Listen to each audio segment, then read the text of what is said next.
누가복음 17장입니다.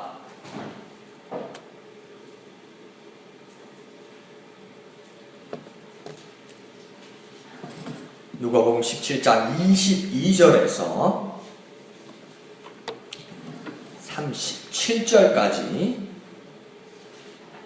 생명의 3월 18일분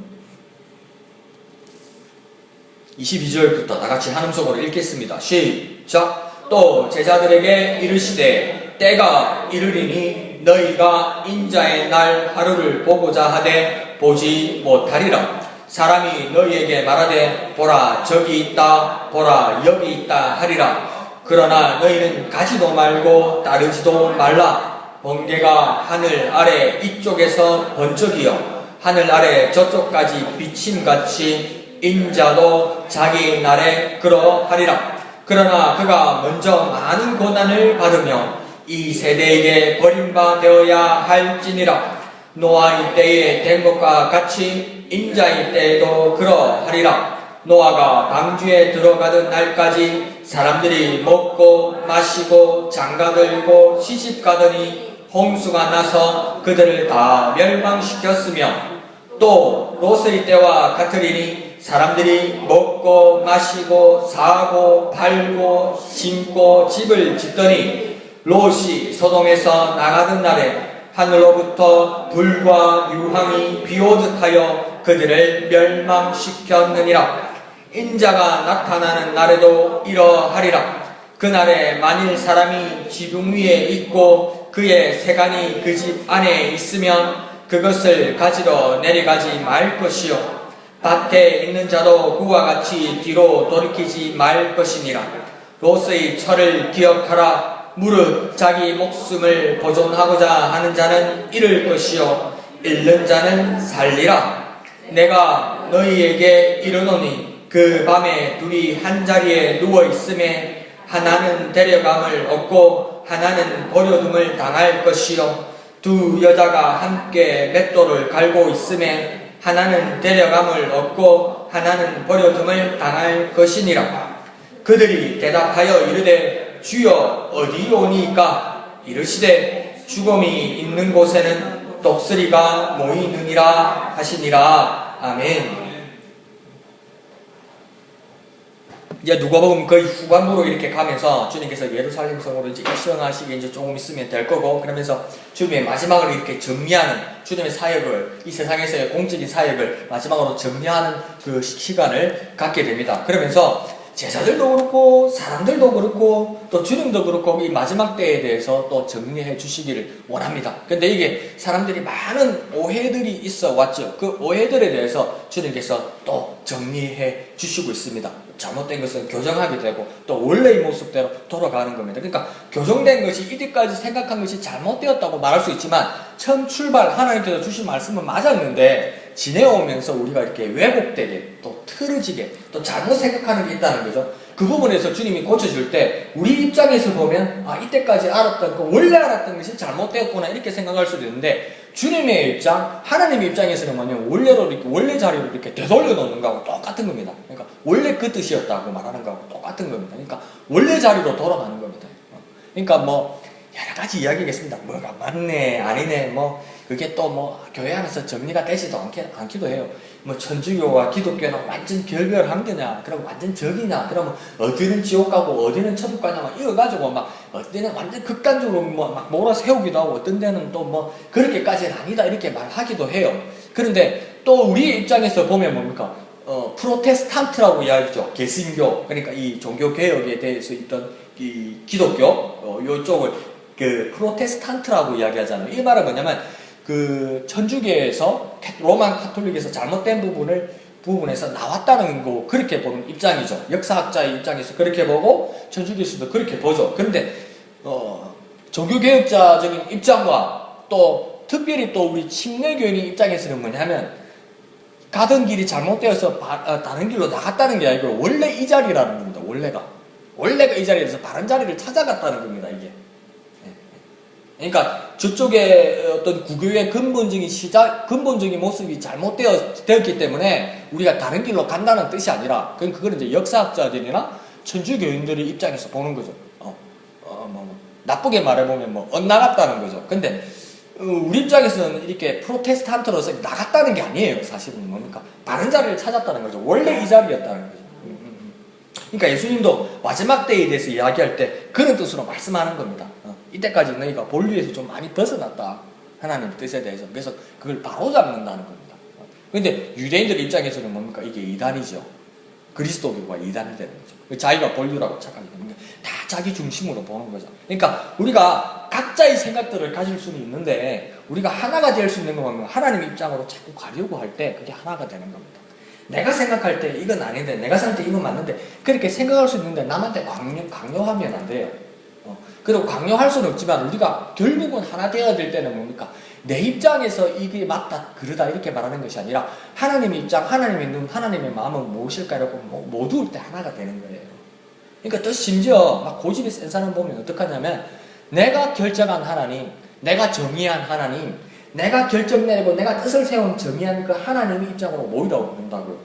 그것도 잘못된 거예요. 내가 하나님을 어떻게 다 알아요. 그죠?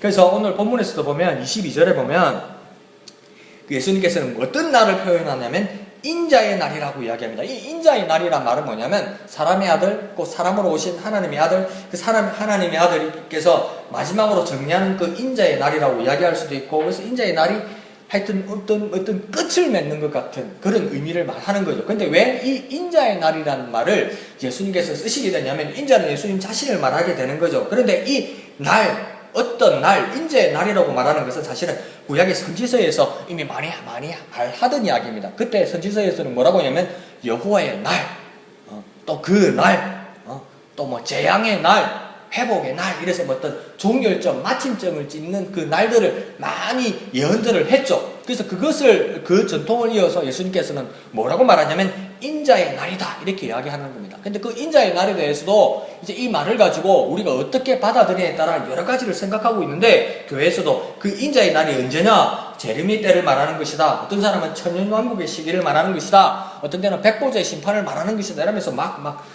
뒤죽박죽 섞어서 씁니다. 근데 엄격하게 말하면 이 시기들이 다 다른 거죠. 백보자 심판, 천년왕국, 재림의 때 이게 큰 어떤 주제로 보면 마침표를 찍기 위해서 이렇게 진행되는 결말의 부분이지만 이건 뭡니까? 한 점에서 모여있는 시기는 아닙니다.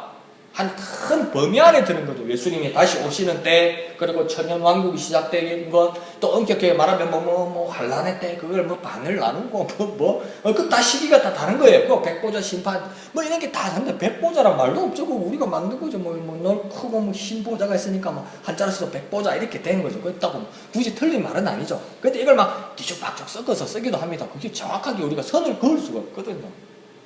근데 성격은 조금 다 다른데 큰 범위 안에 들어있거든요. 그러니까 또 이걸 또 어떤 사람들은 지나치게 근거도 없이 막 쪼개고 나누어서 그 혼란과 공포를 조성하게 되는데 이때는 어디까지는 언제고 어디까지는 언제고 어디까지는 언제고 어디까지는 언제고 어디까지는 언제고 진짜 그걸 확실하게 알아요 누가? 알아요 사실은? 잘 몰라요. 그런데 확실히 아는 것처럼 이야기를 해요. 그것도 무리수가 있는 거예요. 근데 그러니까 쪼개나면 뭔가 효과는 있습니다. 교인들이 경각심을 가져요. 경각심을 가지는데 경각심을 가지는 것까지는 좋은데 여기까지는 좋았는데 뭔가 전부 무서워하는 기라.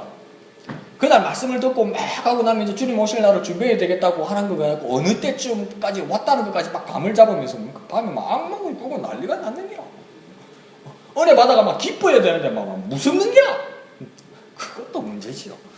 근데 주님은 그 인자의 날에 대해서 이제 말씀을 하시게 됩니다. 그래 22절을 보면 예수님이 제자들에게 이르시는 그 말씀입니다. 그러니까 제자들에게 하시는 말씀이에요. 일반적인 사람들에게 말하는 것이나 예수님을 대적하는 사람들에게 말하는 것이나 아예 모르는 사람들에게 말하는 것이 아니라 지금 3년 동안 다니고 다니면서 가르쳤던 제자들에게 지금 예수님께서 하시는 말씀입니다. 그 인자의 날 하루를 보고자 해도 보지 못할 것이다. 이게 무슨 말입니까? 우리 지금 그날을 감을 잡고 싶고 그날에 우리가 주님을 보면서 그날에 어떤 그 신비롭고 놀랍고 일어나는 모든 일들 그걸 보고 싶은데 지금 주님은 정확하게 뭐라고 하냐면 22절에 인자의 날 하루를 보고자 해도 보지 못할 것이다. 예수님은 그렇게 단정해 버립니다. 그러니까 예수님은 분명히 본문에서 이렇게 말씀하셨는데 요즘 와서 아는 사람은 그날이 언제라고, 아는 사람은 뭐고, 감을 잡는 사람은 뭐고, 날짜를 잡는 사람은 도대체 뭐냐는 겁니다. 숫자를 맞춰 놓는 사람은 도대체 뭐냐는 겁니다. 여러분 이 말하면 여러분 은혜 안 되고 시험 당할까봐 깜짝 놀랄까봐 말을 안 한대요. 이름 되면 깜짝 놀랄 만한 우리 한국 교회의 기성교회 목사님들이 날짜 잡은 적 많아요. 인터넷 검색 좀 할 줄 아는 사람이 한번 해봐요. 기절 초봉합니다. 근데 그분들의 오늘날 우리 교회의 특기가 뭡니까? 확실하다 그랬다 넘어가면 은근슬쩍 아무 일 없었던 듯이 넘어가잖아요. 전문 용어로 은큼하죠. 그런 일들이 정말 많았습니다. 여러분이 이름 되면 기절 촉봉하고 시험 들 만한 일들이 참 많아. 근데 그 이야기를 내가 할 필요는 없고, 그냥 날짜를 정했다가 은근히 꽁무니 빼는 경우도 있단 말입니다. 근데 그게 왜 이렇게 하는지 오늘 주님 본문 22절에서 말할 때는 그걸 본래도 볼 수가 없는 걸 왜 그렇게 찍으려고 그러고 감 잡으려고 그러고 막 자기에게 특권이 있는 것처럼 하냐는 겁니다. 주님은 그럴 수 없다고 이야기합니다. 그러면서 23절에 예수님은 못을 박습니다. 분명히 그때가 오면 사람들이 막 교인인데 또 뭡니까? 그냥 근거도 없는 것이 아니라 성경을 들고 막 말하기 시작할 거다.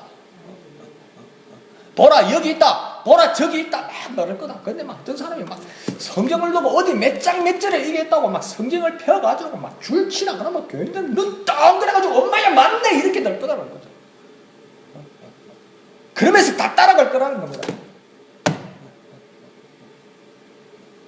그런 일들이 있을 거라고 주님은 말씀하고 있습니다. 그러니 이거는 뭡니까? 예수 안 믿는 사람을 상대로 이런 일을 하는 것이 아니라 기성 교인들에게 이런 미혹들과 이런 혼란스러운 일들이 있게 될 것이라고 이야기하는 거예요. 예수님이 지금. 그래서 제자들에게 말씀하시는 거예요. 그런데 예수님이 그게 지시하신 대응법이 뭡니까? 누가 막 근거를 내어서 여기 있다 저기 있다 말할 때 그 대응법은 예수님 뭐라고 말씀하시냐면 너희는 가지도 말고 따르지도 말라. 예수님 분명히 못 박으십니다. 너희는 가지도 말고 따르지도 마라. 여기 있다 저기 있다 그러거든. 예수님은 확실히 아니다 그럴 겁니다. 세상 사람들이 보면 이해가 안 가죠. 지는 어딘지 모르고 지는 맨날 며칠인지도 모르면서 어디고 맨날 며칠이나 말하는 사람들이 더 근거가 있겠지. 세상 사람들은 그렇게 말하고요. 믿음 없고 대강대강 예수 믿는 사람은 거기다 따라간다는 거예요. 엄마야 나는 모르는데 엄마야 저 사람은 안 해. 저 사람이 맞겠지 이런다고요. 막 거기다 막 성경에다 빨간줄 치가지고 막 보여주고 이러니까 그런다는 거예요. 근데 예수님 딱 잘라서 말합니다. 모른다 그래. 너가 모른다. 어딘지도 모르고 날도 모른다. 그런데 내가 딱 못 봤는데 가지 마라. 아니거든. 예수님이 이렇게 말할 거예요. 정확하게 말할 거예요. 예수님 뭐라고 말하냐면 아니거든. 이라는 거예요. 아니거든. 예수님 말씀하셨거든. 아니거든. 이렇게 말하는 거예요. 그러니까 누가 막 맨날 며칠이고 여기 있으면 주님 오실 수 만날 수 있다는 넌 동그랗게 뜨게 말하십시오. 아니거든. 이러는 거예요. 뭐라고요? 아니거든. 뭐라고요? 아니거든. 네, 정확하게 말하라고 예수님. 가지 마라. 그랬거든요. 아니거든. 정신 차리라는 겁니다. 주님. 그런데요, 이게 누구에게 한 말씀이라고 그랬습니까? 제자들에게 하신 말씀이라고 그랬어요. 누가요? 예수님이 하신 말씀이라고 그랬어요. 그러면 어떤 뜻으로 이 말씀이 누가복음에 지금 기록되어 있냐면 이미 제자의 시대에 사도의 시대에 이런 미혹들이 이미 시작됐다는 겁니다. 이게 초대 교회 시대에 벌써 시작됐다는 겁니다. 이게 지금 오늘 21세기 2000년대의 문제가 아니라는 겁니다. 벌써 시작되고 있었다는 겁니다. 그리고 뭡니까? 두 번째 문제는 뭐냐면 예수님을 따르는 예수님이 제자의 수준의 사람들도 충분히 미혹될 수 있다는 겁니다. 이제 정신 안 차리면 예수님이 직계 제자들도 충분히 미혹받을 수 있을 만한 수준이라는 거예요. 황당하네, 어이없네, 우리 경상남으로 얼척없네, 저런 엉터리를 믿나, 그 정도 수준이 아니고요. 이제는 갈수록 더 섬세하게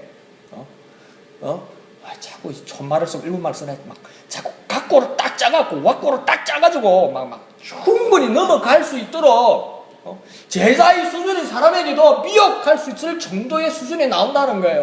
그러니까 어떻게 됩니까? 정신 차려야 됩니다. 정신 차려야 돼요. 어떻게 정신 차려야 되겠습니까? 주님의 말씀을 듣고 주님 말씀대로 해야 돼요. 예수님은 분명하게 뭐라 합니까? 딱 늑자로 말합니다. 뭡니까? 아니거든. 뭐라고요? 아니거든. 뭐라고 예수님이? 아니거든. 네, 아니거든. 그것도 아니거든. 왜 안 돼? 뭐가 얘? 또 이러면 안 됩니다. 여기 있다, 저기 있다. 그게 아니라고. 아무데나 아니거든. 근데 그 사람이 뭐가 아닌데 그럼 몰라 얘? 또 이러면 안 됩니다. 누가복음 17장에서 분명히 예수님께서 말씀하셨다. 뭐라 저기 있다, 여기 있다. 사람들이 그러거든. 가지도 말고 따르지도 말라고 누가 말했다고요? 예수님이 말씀하셨다는 겁니다. 뭐라고 말했다고요? 아니거든. 그렇게 말씀하셨다는 겁니다. 가지도 말고 따르지도 말라. 이미 예수님께서 말씀하셨다는 겁니다. 한번 해볼까요? 가지도 말고 따르지도 말라.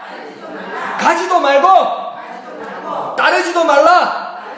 누가 말씀하셨습니까? 예수님이 말씀하셨다는 거예요. 내가 그 장소가 어디고 내가 그때가 어딘지는 나는 몰라도 주님이 정확하게 못 박으신 건 뭡니까? 가지도 말고 따르지도 말라. 예수님께서 말씀하셨다는 겁니다. 그게 가장 확실하다는 겁니다. 희한하죠? 모른다는 게 확실하다는 겁니다. 모른다는 게. 확실한데 뭐가 확실하다고요? 모른다는 게 확실하다고요.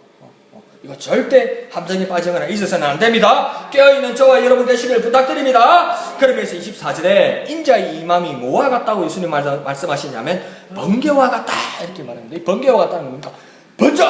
했는데 분명히 빛을 봤는데 거기가 어딘지 하고 막 간다는 거죠. 갔는데 보면 없더라는 겁니다. 찾아가도 이미 사라져 버렸다는 겁니다. 빠르고 순간이고 찰나고 현재로는 잡지 못하는 그 시간이라는 겁니다. 그러니까 우리가 잡을 수 있는 시간이 아니라는 거죠. 우리가 잡을 수 있어서 기다려줄 수 있는 것이 그 주님이 임하는 때가 아니라는 겁니다. 그러니까 한번 가만히 생각해 보세요. 창세기에서 야곱이 형의 에서의 장작권을 훔쳐서 엄마의 인도로 이제 라반 삼촌 집으로 가게 된다는 거예요. 근데 가다가 밤에 잠을 자게 됩니다. 어디 갑니까? 그 베델에서 잠을 자게 되는데 거기서 환상을 보게 됩니다. 근데 그 환상은 뭡니까? 헛개비가 아니고 뭡니까? 실제로 봤다고 이제 야곱은 그렇게 고백하는 거죠. 뭘 봤습니까? 뜻 보니까 천사가 뭡니까? 뭘 하고 있습니까? 서커스를 하고 있는 게라. 무슨 서커스를 하는 겁니까? 사다리를 타는데. 사다리를 타는데 어디로 왔다 갔다 한다고 그랬습니까? 하늘과 어디 사를요? 지금 땅 사이를 왔다 갔다 하는 얼마나 멀리서 와야 그 하나님의 하늘과 땅 사이를 볼 수 있는 겁니까? 지금 눈에 보면 하늘을 말하는 건 아니겠지요, 천사가. 하나님의 하늘나라를 말하는 거겠죠. 우리 눈으로도 보이지 않잖아요. 근데 얼마나 뒤로 가서 봐야 이게 사다리는 얼마나 길고 높아야 이게 이 땅과 하나님 하늘 사이를 왔다 갔다 한다는 겁니다. 그럼 그 속도는요? 어떻게 가겠습니까? 지구를 7바퀴 딱 한번 치면 지구를 7바퀴 반 돌 수 있는 게 빛의 시간이라고 이야기합니다. 빛의 속도. 근데 그러면 이 땅에서 지구를 벗어나지 못하는 7바퀴 반을 돌아도 그렇게 시간이 걸리는데 하나님 하늘까지 올라갔다 내려갔다 하면 그게 세상에서 가장 빠른 빛의 속도를 가지고 있을 때 그걸 왔다 갔다 할 수 있습니까? 없지요. 언제 갔다가 언제 올지 몰라. 그러다 보니까 야곱은 봤다고 이야기하잖아요. 그러니까 하나님 나라의 임함은 예수님 뭐랍니까? 그와 같다. 그와 같다. 세상이 측정할 수 있는 게 아니다. 세상이 계산할 수 있는 게 아니다. 그렇게 말씀하시는 것입니다. 그래서 빠르고 순간이고 찰나고 그래서 내가 계산하려 하고 내가 자기 잣대를 대려고 하지 말라는 겁니다. 그러니까 내 생각, 내 예상, 내 감, 내 관록, 내 이력 그것으로 인자의 나를 알 수 없다 이렇게 말하는 겁니다. 어떻게 사람의 계산으로 사람의 감으로 내가 이만큼 믿어왔으니까 이만큼 한 2000년이 됐으니까 2000년에는 딱 갖고 마찬가지로 오시겠지. 얼마나 많이 그랬습니까? 88 올림픽도 온다고 얼마나 그랬습니까? 성화에 불만 펄펄 타더만. 얼마나 그랬습니까? 얼마나 그랬습니까? 야, 그게 진짜더만요. 2002 월드컵 때도 예수님 온다고 그랬어요. 그 안상홍 정인이에서. 그래서 안상홍에서 골을 안정환, 유상철, 홍명보가 넣었다고. 그게 안상홍이래요. 그걸 믿어요. 그걸 믿어요. 그게 빠지면 믿어요. 근데 그걸 미리 말했으면 솔깃할 건데 넣고 나서 그런 거예요. 그러면 다른 사람 골 넣은 사람은 없나? 근데 안 왔거든. 그러니까 내 감으로 안 된다고요. 내 감으로. 어떻게 하나님 인자의 다시 오심이, 인자의 이 세상에 오심이, 주님의 그 마지막 날이 어떻게 사람의 계산과 사람의 계획대로 주님이 오시겠느냐 이렇게 말하는 겁니다.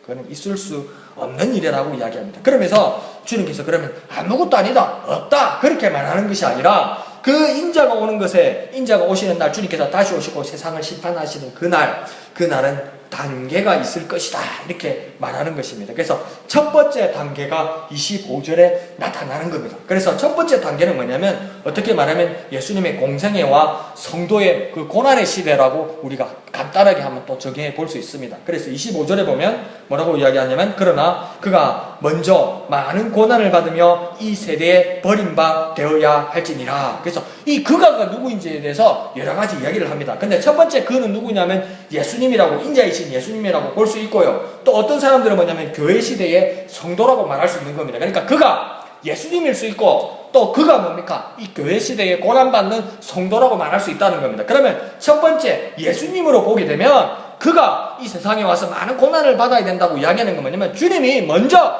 이 세상에 오시고 또 공생애를 사시고 또 고난 받으시고 십자가에 달려 돌아가시는 일이 먼저라는 겁니다. 그 일이 먼저 있은 후에 그 다음 단계, 인자의 마지막 단계가 오게 될 건데, 첫 번째 단계는 뭡니까? 인자이신 예수 그리스도께서 이 세상에 오시고 공생의 사역을 하시고 고난 받으시고 십자가에 달려 돌아가시는 일이 먼저 있어야 한다는 것입니다. 그럼 우리가 주님의 다시 오심을 기다려 누리려면, 주님의 다시 오심, 이게 정말 중요한데, 우리가 주님의 다시 오심을 기다려 누리는, 주님이 이 세상에 오셔서 우리를 위하여 고난받으시고 십자가에 달려 돌아가신 주님의 마음에 대한 깊은 묵상이 우리가 꼭 있어야 된다는 겁니다. 그리고 또 이걸 두 번째 이걸 말해서 또 교회 시대 성도라고 이야기한다면, 교회 시대를 사는 우리가 이와 같이 복음을 위하여 고난받고 세상으로부터 저주받은 자같이 저주받을 각오와 실제적인 감수가 있어야 인자의 날을 맞을 자격이 있다, 이겁니다. 그냥 열매만 따먹고 열매 앞에서 입만 벌리는 것이 아니라, 내가 정말 그리스도인, 안디옥 교회 사람들이 처음으로 그리스도인이라 소리를 들을 때는 뭡니까? 저 사람이 이름이 먼저 생각이 나기 전에, 저 사람의 주민등록 번호가 먼저 생각이 나기 전에, 저 사람 집 주소나 저 사람의 어떤 다른 것이 생각나기 전에, 저 사람 딱 보면 뭐가 생각나냐면 저 사람이 아니라 저 사람을 통한 예수 그리스도가 생각나게 살았다는 겁니다. 안디옥 교인들이 딱 보면 뭐가, 아, 예수쟁이, 이래 되더라는 겁니다. 저기 절에를 댕기는지, 저기 무당 찾아다니는 사람인지, 저 사람이 예수 믿는 사람인지, 그냥 아무것도 안 믿는 사람인지 모르게 그렇게 안 살았다는 거예요, 안디옥 교인들이. 딱 보면 그리스도인, 예수쟁이, 이게 떠올랐다는 거예요. 그렇게 그리스도를 위하여 우리가 교회 생활하고 성도의 생활을 하면서 이 세상에 살면서 그리스도인의 모습답게 살면서 그리스도처럼, 그리스도와 닮아서 그리스도와처럼 이 세상에서 고난받고 그것을 감수하는 그 사람만의 인자의 날을 맞을 수 있는 자격이 있다, 이겁니다. 이게. 그걸 넘어갈 수는 없다는 겁니다. 그걸 없던 걸로 할 수는 없다는 겁니다. 정말 그리스도인답게 살아야 되는 겁니다. 그리스도인답게 산다는 말은 무엇입니까? 그리스도를 닮은 모습이 있어야 되고, 그리스도처럼 살고, 그리스도를 고난받고, 그리스도와 똑같이 소망을 가지고 사는 우리가 되어야 된다는 겁니다. 그게 그리스도인이라는 모습이 있는 겁니다. 한번 해볼까요? 그리스도인!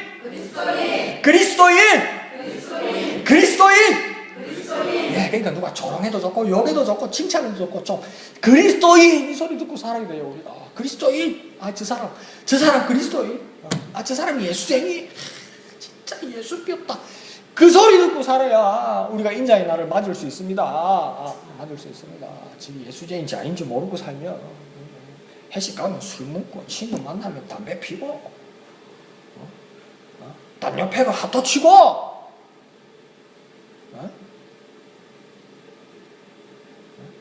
둘러 앉아서 욕이나 하고,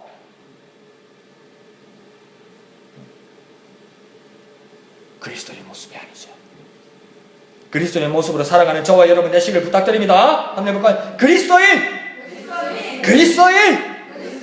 그리스도의 모습으로 사는 저와 여러분 됩시다. 자, 그러면 이제 주인자의 날을 맞이하기 위해서 두 번째 단계가 있는데, 그것은 26절로부터 나타나게 됩니다. 그것이 뭡니까? 교회 시대를 사는 사람이고 말세를 살아가는 사람의 모습입니다. 그래서 26절에 어떤 예를 들게 되냐면, 노아 시대처럼 이렇게 이야기합니다. 그리고 또 한 번의 예를 드는데, 또 28절에 보면 소돔에 있던 롯처럼 이렇게 말하는 겁니다. 그러니까 노아 시대에 다른 사람들이, 소돔에 있던 롯의 시대에 또 다른 사람들이 노아 외에, 롯 외에 어떻게 살았냐면 27절에 보면 뭐랍니까? 먹고 마시고 장가들고 시집가고 그러더라는 겁니다.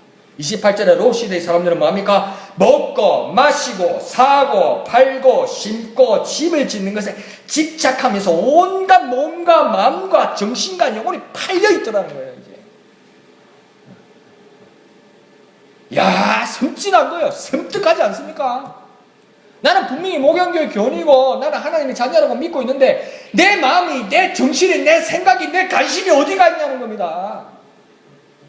먹고 마시는 것에, 즐기는 것에, 시집가고 장가가고 막 춤추고 놀고 파티하고 그런 것에 가득 차 있다면, 그걸 웰빙이라고 느끼고 막 주님을 잊어버리는 것에 막 픽하고 살고 있다면, 롯 시대의 롯 외의 사람처럼, 노아 시대의 노아 외의 사람처럼 그렇게 살고 있다는 겁니다. 내 몸이요, 내 영혼이 팔려버렸다는 겁니다. 그러니까요, 막 큰 교회에 막 예배가 막 단기로 나와 있잖아요. 막 7주일날도 7시, 8시, 9시, 10시, 막 11시 이렇게 돼 있으면요. 막 7시, 어떤 날은 8시 예배 진짜 많이 와요. 근데 어디 보면 전부 등산화, 등산복, 막 낚시 가방 난리가 나. 예배를 빼먹으면 큰일 날까? 그럼 한복 입고 양복 입고 온 사람들 그럼 어디만 잔치 가겠지. 한번 발이라도 담그고 오면 마음이 편한 거예요. 주일날. 그런데 뭡니까? 그 주일날에 그 주님의 날 그 시간에 그 한두 시간 그렇게 쓰고 나머지 22시간, 23시간은 막 내 몸과 영혼을 다 팔아버리는 거예요, 세상에. 다 팔아버리는 거예요.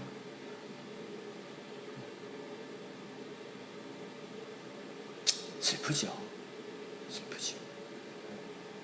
이런 자들은 어떻게 되었다고 이야기합니까? 27절 끝에요. 멸망시켰으며. 29절 끝에는 뭡니까? 멸망시켰느니라. 그러니까 우리 방심하지 말아야 됩니다. 방심하지 말아야 됩니다. 게으르지 말아야 합니다. 신실해야 하고요. 깨어 있어야 됩니다. 깨어 있어야 됩니다. 근데 죄송하기도 해요. 여기 있는 분은 그런 분이 없거든요. 이러는 사람들은 우리 교회 지금 잘 없거든요. 근데 자꾸 여러분에게 말하는 게 제가 죄송하죠. 여러분은 그렇게 잘못된 일에 해당되는 분들이 아닌데, 그냥 그러니까 방심하지 말아야 된다는 겁니다. 혹시나 하고 우리가 방심하지 말아야 된다는 겁니다. 깨어 있어야 된다는 겁니다. 신실해야 돼요. 주님 앞에 게으르지 말아야만 한다는 겁니다. 교회가 예배 여러 가지를 늘어놓고 그 중에 하나 참가라고 그 교회가 막 프로그램을 쫙 늘어난 게 아니니까.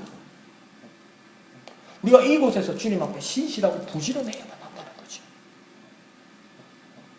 근데 뭡니까? 이 웰빙의 시대가 오면서 이거 정말 많이 하지 않습니까? 먹고 마시고 사고 팔고 심고 먹고 마시는 것에 막 완전 나를 막 빠져버리는 거. 이런 것들은 우리가 또 지양해야만 할 것입니다. 그래서 우리 영혼은 깨어 있어야 됩니다. 우리는 주님을 맞을 준비를 하면서 우리 영혼은 꼭 깨어있는 저와 여러분 되시길 부탁드립니다. 한번 해볼까요? 내 영혼아 깰지어다. 내 영혼아 깰지어다. 그래서 우리가 정말 주님 앞에 다짐하고 또 내 영혼을 경각심을 일으켜서 내 영혼을 깰지어다. 내 영혼을 깰지어다. 주님의 날이 다가올수록 마지막 날을 맞이할수록 교회 시대에 사는 내가 먹고 마시고 내 영혼을 파는 일에 내 정신이 팔리지 말고 정말 내 영혼이 깨어서 주님 오심을 맞이하는 우리가 되게 하여 주시옵소서. 내 영혼아 깰지어다. 내 영혼아 깰지어다. 주님의 크게 한번 부르고 다같이 기도합니다. 주여 내 영혼아 깰지어다. 내 영혼아 깰지어다. 내 영혼아 깨어날지어다. 내 영혼아 깨어날지어다. 방심하지 말고 게으르지 말고 신실하고 깨어있을지어다. 내 영혼아 주님을 맞을 수 있도록, 내 영혼아 주님을 맞을 수 있도록, 내 영혼아 주님을 맞을 수 있도록 깨어있을지어다. 깨어있을지어다. 내 영혼아 깨어있을지어다. 내 영혼아 깰지어다. 주여 내 영혼이 깨어나게 하여 주시옵소서. 내 영혼이 깨어나게 하여 주시옵소서. 주여 깨어나게 하여 주시옵소서. 예비하고 예비하라. 우리 신랑 예수 오실 때 밝은 등불 손에 들고 기쁨으로 주 예비하고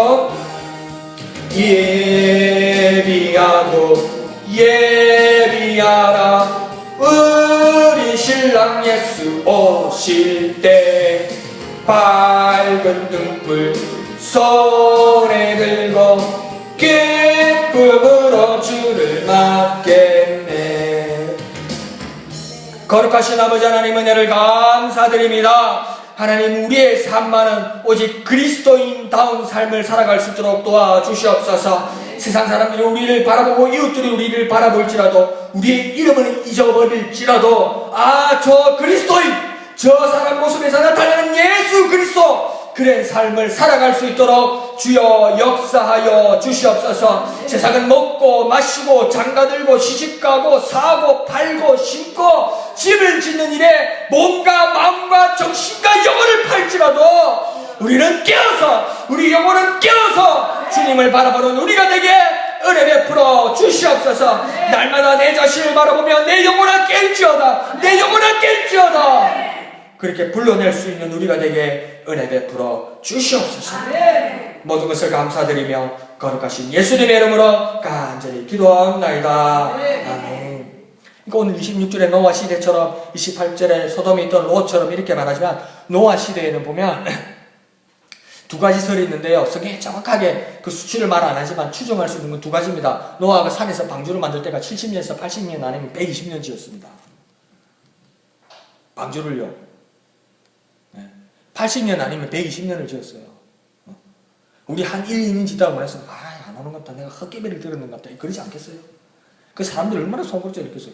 지금 배를 갖다가 산에서 지는다, 완전 갖다 저기. 금은머리도 머리 허허해, 어째 수염도 안 갖고 저번에 좀 미쳤다 이렇게 될 거 아니에요. 그러니까 끝까지 기다렸다. 끝까지.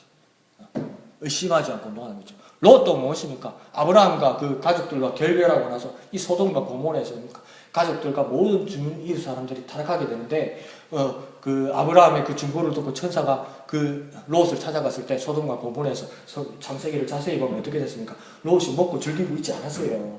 그 타락한 모습에서 롯은 뭡니까? 밖에서 천사를 기다리고 있었어요. 우리 모습들이 주님을 기다리는 모습이 있는가 아닌가요?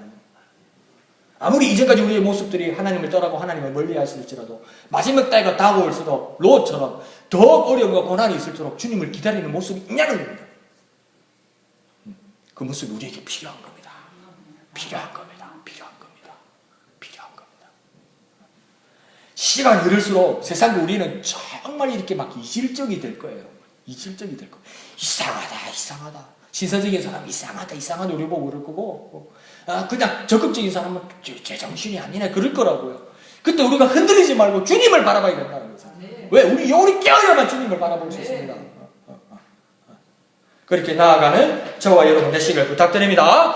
자, 그러면서 이제 세 번째 단계는 30절에 나오는 겁니다. 30절에 보면 인자의 날, 곧 재림의 날, 이걸 또 겹쳐서 말할 때 예루살렘 멸망의 날과 같이 중복되어서 나타나는 겁니다.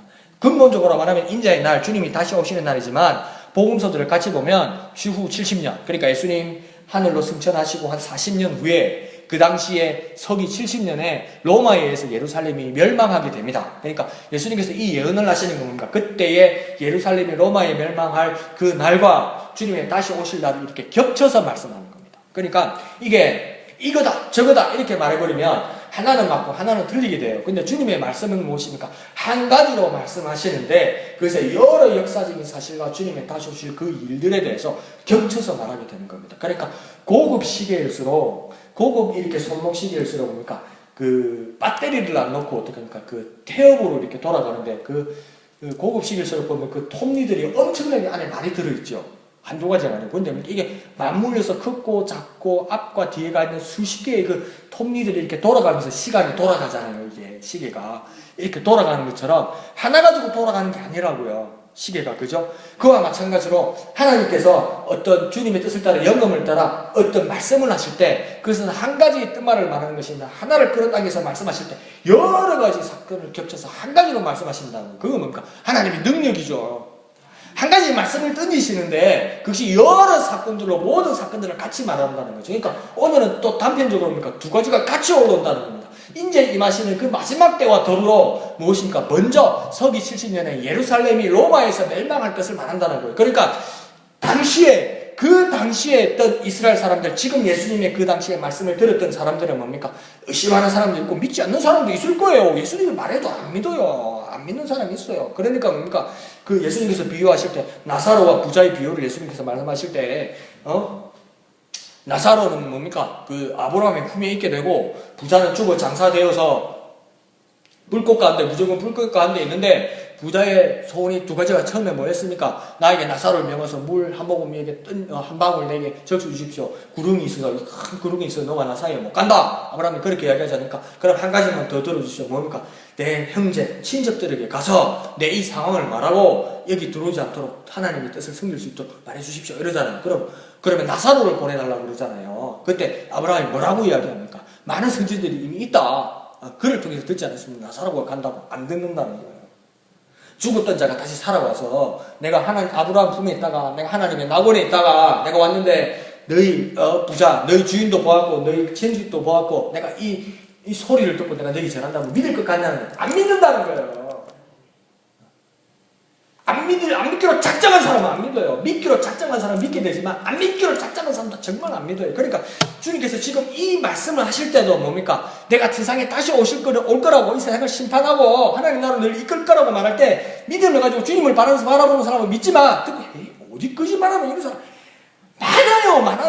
많아요. 그러니까 내 마음에서도 마음에 가득한 의심을 내가 막 깨쳐버려야 돼요. 찬송가처럼. 내가 하나님의 자녀이고 내가 예수 그리스도를 믿는다고 입으로는 고백하는데 내 마음 저변 한 곳에서 이것만은 아닌 것 같은데 이런 것들이 많이 있다고요. 말을 못하는데 내가 모르게 팍 튀어나오는 것들이 있다고요. 예수 이름으로 건강할지어다 그러니까 이런다니까. 무슨 소리라는 거야 이런다니까. 오늘 밤 죽어도 주님이 당신 하나님 나라 이끄실 줄 믿습니다. 그 천국이 어디 있어? 뭐 이런 마음에 막 이런 것들이 있다고요. 그 외에도 막 아주 자잘한 것들 이런 것들이 있다고요. 그러니까 주님이 다시 오신다고 그럴 때 안 믿는 사람 많았어요. 그 당시에도 안 믿는 사람 안 믿는 정도는 뭐냐 막 때려 죽이려고 그랬으니까. 많았어요. 그러니까 주님께서 겹쳐서 하는 말이 뭡니까? 그 겹쳐서 하는 말이 예루살렘에 서기 70년에 망할 것을 미리 말씀하시잖아요. 그러면 주님 다시 오시는 것이 먼저입니까? 예루살렘 멸망하는 게 먼저입니까? 주님 다시 오시는 게 먼저라고? 뭐가 먼저입니까? 뭐가 먼저 일어납니까? 주님 벌써 왔습니까? 안 왔는데 그럼 뭐가 먼저입니까? 예루살렘 멸망하는 게 먼저 아닙니까? 그 서기 70년에 예수님이 하늘 올라가시고 40년이 지나니까 예루살렘이 멸망하더라는 걸 그때 예수님이 말씀하시면서 깜짝 놀라기 시작한다는 거예요. 의심하던 사람들, 반신반의하던 사람들, 거부하던 사람들. 왜 이걸 겹쳐서 예수님께서 말씀하셨느냐? 이렇게 예수님께서 그때 그렇게 말씀하셨다면 주님께서 이 세상에 다시 오시는 것도 확실하다는 것입니다. 그것을 주님께서 보여주시는 것입니다. 그러면서 31절에 예수님께서 말합니다. 그날이 되면 내려가지도 말고 돌이키지도 말라. 그럼 어떡하라는 겁니까? 그날이 오면 저 위에 올라갔던 사람들, 어디 가지러 가는 사람들 가지도 말고 돌이키지도 말고 집으로 내려가지도 말라고 이야기해요. 그럼 어떡하라는 겁니까? 앞만 보고 달리라는 겁니다. 그래서 32절에서 뭐랍니까? 롯의 처처럼 세상 두고 온 집에 미련 두지 말고 앞만 보고 한 곳을 향해 달려가라고 이야기하는 거예요. 미련 갖지 말라는 거예요. 우리에게 미련 많아요. 우리 미련 많아요. 정말 예수 믿는 우리에게도 정말 미련이 많아요. 막 더 가지고 싶고 더 먹고 싶고 금방 밥 먹었는데 금방 디저트라고 또 먹고 밥 빼 빵 빼 따로 있다고 그러고 먹는 거야 자유지. 먹는 거야 자유인데 막 미련, 그게 어떨 때는 미련이 남았어요. 그런 미련이 남았어요. 그러니까 예를 든 거고 우리 어떤 마음이나 우리 영혼에 그런 미련들이 많아서 뭡니까? 자꾸 뒤돌아보게 된다. 롯의 처도 따라 나왔어요. 롯을 따라 나왔어요. 서울로 가려고 그랬어요. 발은 가고 있었어요. 발은 갔어요. 또 고개가 돌아가는 거예요, 이게. 발은 피난을 가는데 마음이 저기 가 있으니까 고개가 돌아가는 거예요. 그러니까 자꾸 미련이 있다는 거예요. 우리 하나님의 자녀고 주님 다시 오신다는 걸 믿어요. 믿으시면 아멘 합시다. 우리가 그곳을 주님께서 우리를 이끄심을 믿으시면 아멘 합시다. 믿어요. 그런데 고개가 돌아가네. 고개가 돌아가네 자꾸. 놔두고 온 게 생각나네. 하나님 나라가도 옷은 갈아입어야 되면서 자꾸 속옷을 챙기네. 통장 비밀번호가 자꾸 생각나네. 제 상추 심은 거 나고 하면 옆집에서 뽑아 먹기인데 그래 샀네. 또 다시 와서 먹을 건가? 그럼 미련들이 남기 시작한다는 겁니다. 그걸 뭡니까? 깨쳐버려야 된다는 거죠. 앞만 보고 가라고 이야기합니다. 그래서 33절에는 심지어 뭐라고 주님께서 말씀하십니까? 무릇 자기 목숨을 보존하고자 하는 자는 잃을 것이요 잃는 자는 살리리라. 목숨까지도 미련 두지 말라고 이야기합니다. 목숨까지도 미련 두지 말라고 해? 목숨 그거보다 중요한 것이 없다고 예수님은 어떨 때나 말씀하셨는데 목숨에도 미련 두지 말라고요? 살라고 하지 말라고요? 이건 도대체 어떤 말씀일까요? 예수님의 이 반문은 뭐냐면 너희 목숨이 도대체 어디에 보존되고 싶어서 그러느냐 이렇게 물어보는 거예요. 너희가 살고 싶어 하는데 너희 목숨이 중요하다는 건 나도 알겠는데 네 그 목숨이 네가 그렇게 귀하게 여기고 놓지 못하는 그 네 목숨을 네는 어디에 두고 싶어서 뒤로 돌아보느냐 이렇게 물어보는 거예요. 네 목숨과 네 생명이 중요하다고 해서 나도 너를 위해서 죽었는데 그렇게 살려놓은 네 목숨, 네 생명을 어디에서 보존하고 싶어서 너는 뒤돌아보느냐 이렇게 말하는 거예요. 지금요. 그렇게 내가 영생하게 살려둔 네 목숨을 네 통장에, 네 은행에, 네 집에, 네 소파에, 네 침대에, 네 가족에게, 네 권력에게, 네 명예에, 네 일터에 두려고 그러냐는 거예요. 물어보는 거예요. 그러려면 버리라고 이야기하는 겁니다. 그 자리에는 버려야만 한다고 합니다. 어디에 너희가 미련이 있냐고 주님께서 물으시는 겁니다. 단정적으로 하나님 나라를 위해서 그것을 향해서 자기 목숨을 담보 잡을 수 있어야 된다는 겁니다. 하나님 나라를 위하여 내 목숨을 담보 잡을 수 있어야 된다는 겁니다. 하나님 나라를 위하여, 하나님 나라를 향하여 내 목숨을 거기다 던지라는 겁니다. 그러면 거기 영생한다는 거예요. 내 목숨을 병원에다 던져놓으면 조금 더 살 수 있어. 돈이 있으면. 내 목숨을 보험에다 넣으면 조금 더 건강하게 살 수 있어요. 내 목숨을 음식에다가 던지면 조금 더 만나게 행복하게 살 수는 있어요. 내 목숨을 내 가족들과 영유하면 조금은 기쁘게 살 수 있어요. 근데 그러니까 끝이 있더라는 거죠. 근데 주님은 오늘 뭘 말하는 거냐면 네 목숨을 담보 잡아라 말하는데 어디로 던지라니까? 하나님 나라로 확 던져버리라는 겁니다. 하나님 나라로 담보 잡아라는 겁니다. 왜요? 왜 그게 하나님 나라에다 던져야 됩니까? 하나님 나라는 끝이 안 나니까 영원하니까. 거기다 던지라는 겁니다. 거기다 목숨을 잃을 만큼 던지라는 겁니다. 그러면 거기다 던져놓으면 거기는 영원하니까 거기 들어가면 모든 것이 영원해지니까 네 목숨도 하나님 나라에서 영원해진다는 거죠. 그렇게 하지 않겠느냐? 주님께서 말하는 겁니다. 그러니까 뭡니까?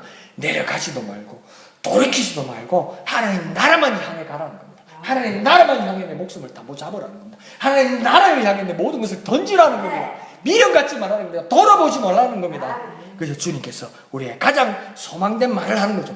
세상은 절망적인 모습으로 바라볼지라도 예루살렘의 멸망을 때 정말 비참한 모습으로 도망가야 하고 피난가야 되는 모습으로 세상은 그려질지라도 하나님의 나라를 바라보는 사람에게는 그것은 영원을 향해 가는 길이라고 예수님께서 축복된 말씀을 해주고 계신 것입니다.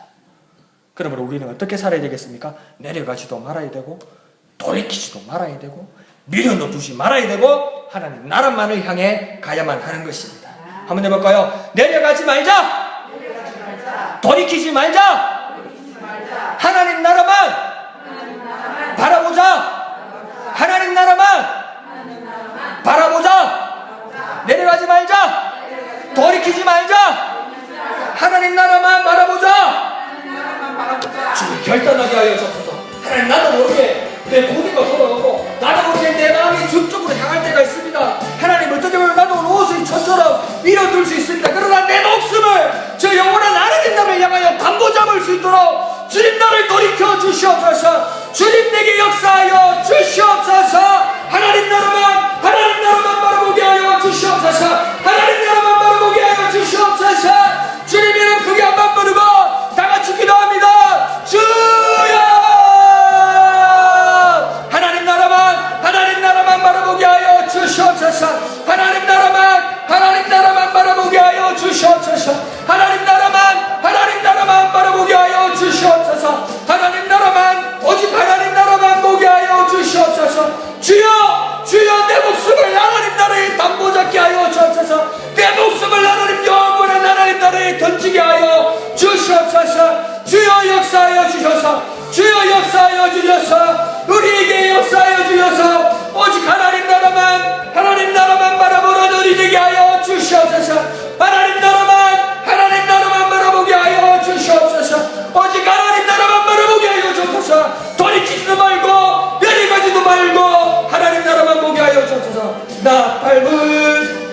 때 나의 이름 나팔불 때 나의 이름 나팔불 때 나의 이름 부를 때에 잔치 참여 나팔불 때 나팔불 때 나의 이름 나팔불 때 나의 이름 나팔불 때 나의 이름 부를 때에 잔치 참여하겠네.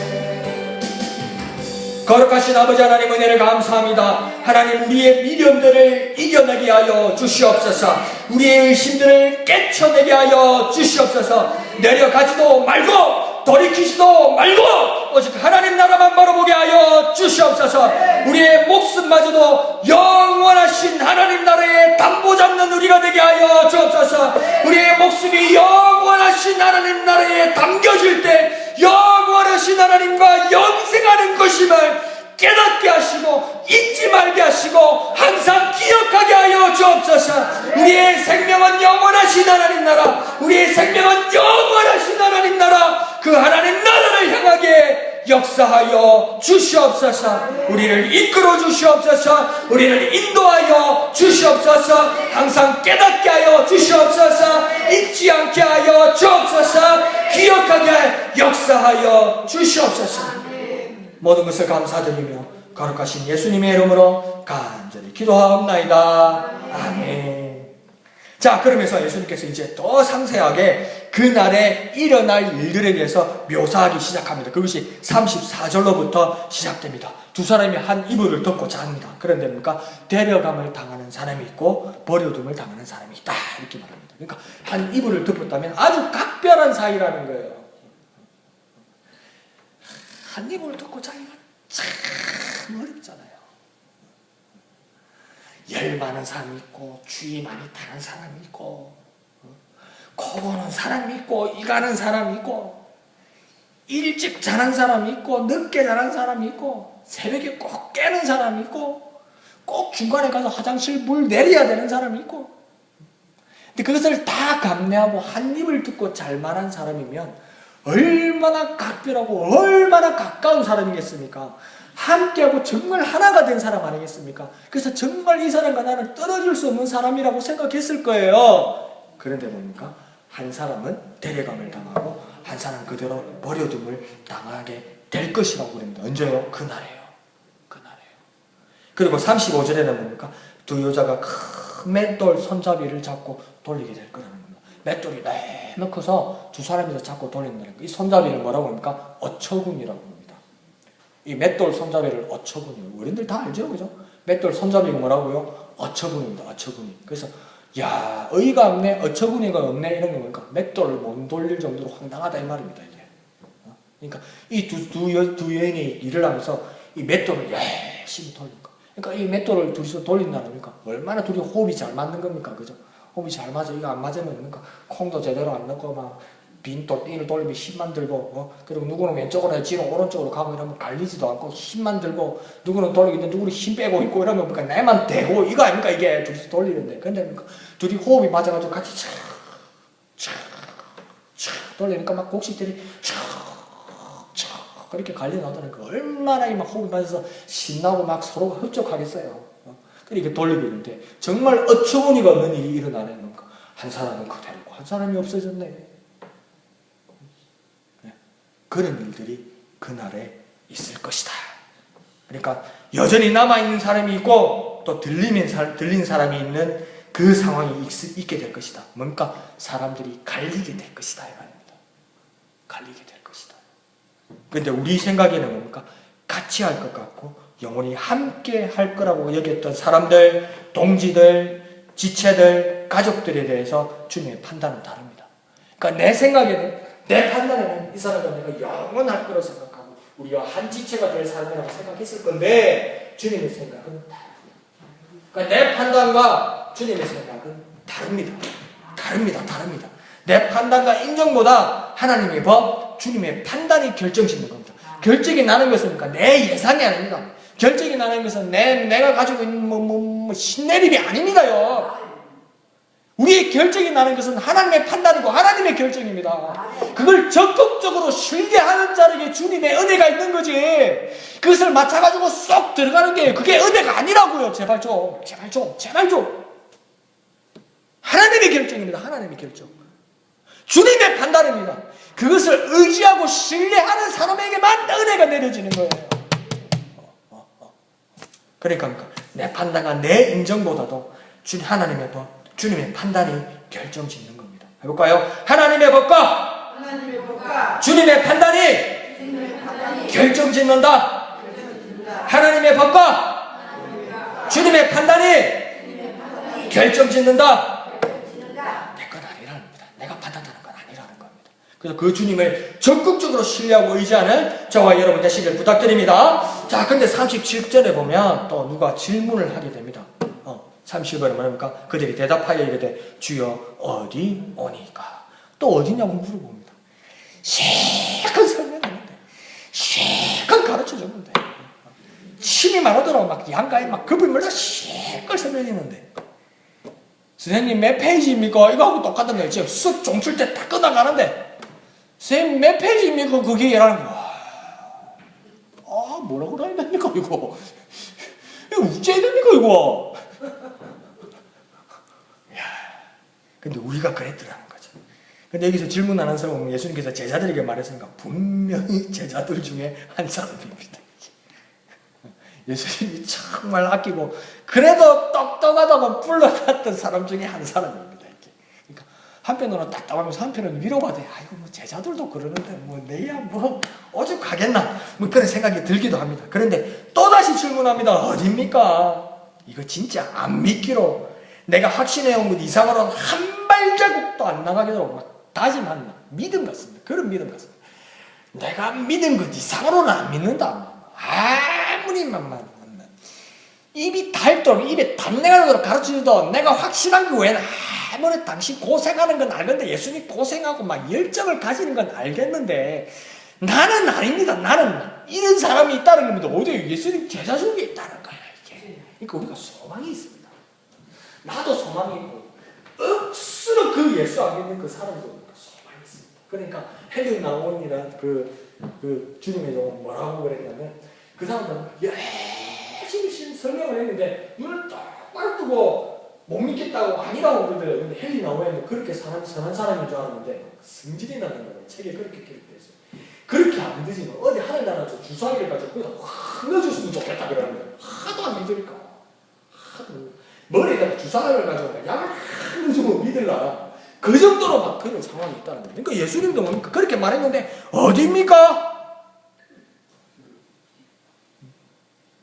내가 또 나가라 그때 예수님께서 대답하십니다. 뭐랍니까? 주님의 대답은 죽음이 있는 곳에 독수리가 모이느니라. 그러면 이거 학생도 열받겠어요. 이건 또 뭔 말입니까?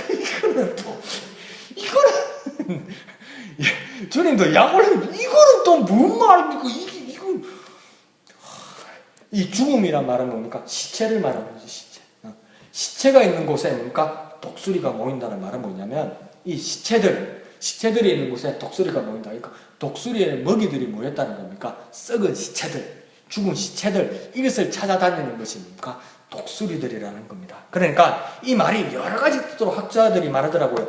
독수리가 모인다는 말은 첫 번째는 어떤 뜻이냐면 70년에 예루살렘이 멸망되게 돼 있었으니까 그 로마 군사들의 군기가 독수리 깃발이랍니다. 그러니까 로마 그 이스라엘 사람들이 40년이 흐른 후에 막 로마 군인들이 막 진군하면서 예루살렘 성벽을 향해서 성벽을 향해서 예루살렘을 막 점령하러 올 때 떡 치다 저 멀리서 사람은 잘 안 보이는데 깃발이 굉장히 빡 나무끼는데 블랙블랙블랙블랙 그러다 보니까 독수리 휘장이 있더라는 거죠. 이야 40년 전에 예수님이 말한 그거구나 이때구나. 그렇게 느끼는 것이 하나라고 이야기하고요. 그 다음 또 뭐냐면 이 죽음, 이 시체는 세상의 모든 사람들이고 세상의 모든 것이 황폐하고 부패하고 이제 끝으로 달려갈 때 주님께서 이 세상에 독수리같이 내려오신다는 거예요. 그러니까 독수리가 먹이를 쭉 보면서 이렇게 날아가다 독수리가 뭡니까? 공중에 뜰 때는 뭡니까? 날개를 가지고 공기를 이렇게 맞아요. 독수리는 찾으니까 이래 안 하잖아요. 높은 데서 공기를 받아가지고 그래도 이렇게 보다가 먹이가 있으니까 거의 집값 정도는 아니지만 순식간에 슉 그렇게 내려온다고요. 그러니까 앞에도 주님께서 뭐라서 이제 이 마음이 번개와 같다고 얘기했잖아요. 때가 이르렀을 때 이 세상이 부패해서 이제 마지막을 닫아야 되고 마지막 심판해야 된다고 주님께서 마지막 판단을 하셨을 때 그러니까 독수리가 지금 할 거라고. 독수리같이 즉시로 임하게 될 것이다. 그러니까 뭡니까? 너희가 알 수 있다? 모른다. 그럼 그렇게 쉽게 말씀을 하시지 좀. 자, 그러니까 또 그렇게 생각할 수 있고 또 한 가지는 뭐냐면 언제 독수리 입장에서는 언제 먹거리가 생길지 언제 죽음과 같은 썩은 시체가 있어서 그것을 먹을 수 있을지 독수리가 알 수 있습니까? 모릅니까? 몰라요. 언제 이것이 생길지 몰라요. 그러니까 항상 공중을 날면서 이것이 언제 생길지 그것을 찾고 기다리고 있다는 겁니다. 독수리가 자기 먹이를 뭡니까? 죽음이라는 먹이를 이 시체의 먹이를 독수리가 어떻게 해서 항상 공중에서 기다리고 있다는 겁니다. 그처럼 우리 입장에서는 뭡니까? 성도들의 입장에서는 그리스도의 입장에서는 뭡니까? 주님의 다시 오실 때를 어떻게 됩니까? 기다리고 있어야 된다는 거예요. 누구에게 임하느냐? 기다리는 자에게 임한다는 겁니다. 기다리는 독수리처럼 먹이를 기다리는 독수리처럼 우리가 잊어버리지 말고 세상에 정신이 팔리지 말고 먹고 사고 팔고 노는 곳에 우리 영혼이 팔리지 말고 주일날 아침에 잠시 예배하고 그냥 빠져서 세상에 빠져서 내 영혼이 팔리지 말고 이 독수리처럼 항상 기다리는 자 그 자에게 하나님 나라가 임한다고 말씀하시는 거예요. 그러니 우리는 어떻게 될까? 항상 깨어서 주님 오심을 기다리는 자가 되어야 한다는 겁니다. 그러니까 하나님 나라의 강림은 깨어 구하고 기다리는 자에게 온다는 겁니다. 어떤 자에게요? 깨어서 구하고 기다리는 자에게 임한다는 게 뭐라고요? 깨어서 구하고 기다리는 자처럼 뭐처럼요? 독수리처럼요. 깨어서 구하고 기다리는 자가 되어야 되는 겁니다. 주님 다시 오심을요 깨어서 구하고 기다리는 자가 되어야 됩니다. 뭐라고요? 깨어서 구하고 기다리는 자가 되어야 된다는 겁니다. 그러니까 목사님께서 자꾸 강조하시잖아요. 우리는 시한부 종말론자가 아닐지라도 설사 그렇다고 할지라도 주님 안 오실 것처럼 그렇게 믿고 살면 안 된다고요. 언제 오실지 모르는 거하고 안 오시는 것하고는 달라요. 우리는 어떻게 정리해야 되냐면 주님은 확실히 오신다는 거예요.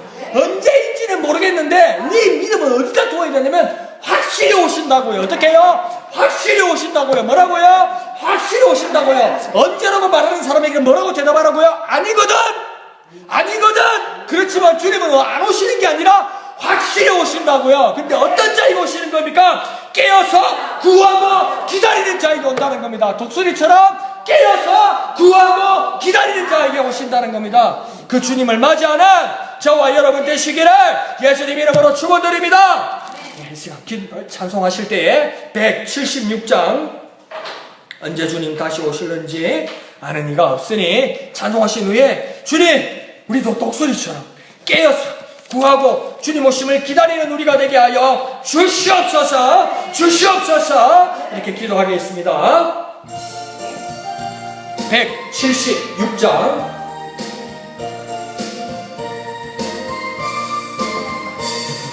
주 어느 때 다시 오실는지 아는 이가 없으니 등 밝히고 너는 깨어 있어 주를 반겨 맞으라.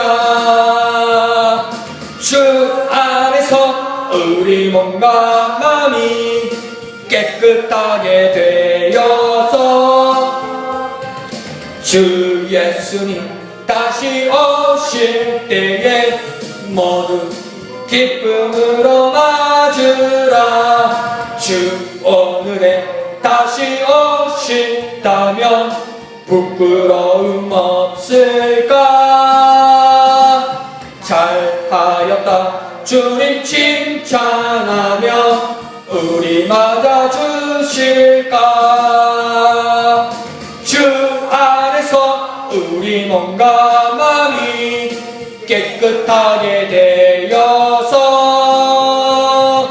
주 예수님 다시 오실 때에 모두 기쁨으로 맞으라.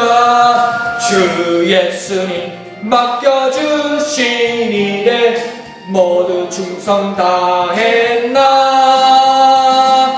내 맘속에 확신 넘칠 때에 영원한 식 얻겠네. 주 안에서 우리 몸과 마음이 깨끗하게 되어서 주 예수님 다시 오실 때에 모두 기쁨으로 맞으라. 주 예수님 언제 오실는지 한밤에나 낮에나 늘 깨어서 주님 받는 성도 주의 영광 보겠네. 주 안에서 우리 몸과 마음이 깨끗하게 되어서 주 예수님 다시 오실 때에 모두 기쁨으로 맞아라. 이 시간 기도하겠습니다. 주님, 내가 독수리처럼 주님 오실 날을 깨어서 구하고 기다리게 하여 주옵소서. 깨어서 구하고 기다리게 하여 주시옵소서. 독수리처럼 눈을 크게 뜨고 높은 곳에서 주님 다시 오심을 깨어서 구하고 기다리게 하여 주옵소서. 아멘. 주 예수여 오시옵소서. 아멘. 주 예수여 내게 오시옵소서. 주님의 이름 크게 한번 부르고 다같이 기도합니다. 주여 깨어서 구하고 기다리게 하여 주시옵소서. 깨어서 구하고 기다리는 우리가 되게 하여 주시옵소서. 독수리처럼 주님 다시 오심을 깨어서 구하고 기다리는 우리가 되게 하여 주옵소서. 아멘. 주 예수여 오시옵소서. 아멘. 주 예수여 오시옵소서. 우리에게로 오시옵소서. 오시옵소서. 주 예수여 오시옵소서. 우리 고난 가운데 오시옵소서. 우리 슬픔 가운데 오시옵소서. 우리 예배 자리 가운데 오시옵소서. 우리 기도 가운데 오시옵소서. 우리 가정 가운데 오시옵소서. 우리 교회 가운데 오시옵소서. 아멘. 주 예수여 오시옵소서. 내 아픈 자리에 주 예수여 오시옵소서. 오시옵소서. 깨어서 구하고 기다리는 자에게 오시옵소서.